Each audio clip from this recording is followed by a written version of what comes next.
Now to NBC5 Responds, ground cinnamon, grab-and-go breakfast burritos, popcorn, even pet food. It may feel like there are more food recalls than ever, but is our food actually becoming more unsafe?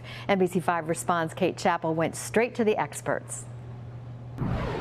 At the Institute for Food Safety and Health at Illinois Tech, or IFISH, students are hard at work, participating in an applied food science research consortium with the U.S. Food and Drug Administration, the agency that oversees food recalls in the U.S.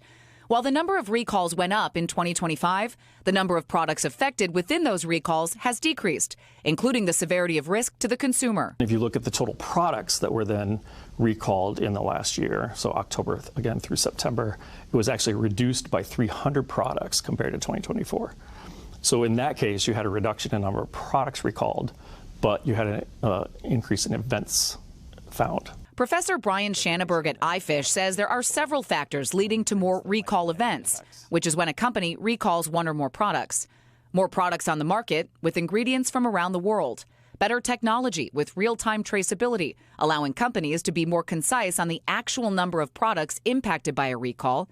And as a result of FSMA, the 2011 Food Safety Modernization Act, a significant overhaul of U.S. food safety laws that gave the FDA the power to require a recall and focus the system on prevention rather than reaction. This is where you're starting to get better auditing, more auditing taking place by the regulatory agencies, whether they're state or federal. You're starting to have better prevention programs within the industry of manufactured foods to prevent and see what they're maybe running into. Advances in technology have helped industry and food safety agencies get better and faster at preventative recalls and removing product from the market faster when an outbreak is confirmed. The majority of recalls today are preventative and not associated to an outbreak or illness, according to Schanneberg. But some products are higher risk, like produce and meat, because it's typically consumed before a problem is detected. So the class of a recall matters. So should consumers be paying attention to that class when they hear of a recall?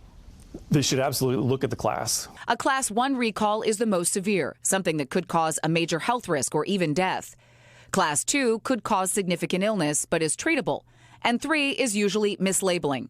Professor Schanneberg says the U.S. food supply is safer since the implementation of FSMA, evident in the data that shows the number of Class 1 and Class 2 recalled products has significantly decreased. The U.S. food supply is one of the safest food supplies in the world, so we should all feel good and safe about the food we are consuming on a regular basis. You can always do your own research on recalls. We'll put a link to the FDA recall dashboard at NBCChicago.com/consumer.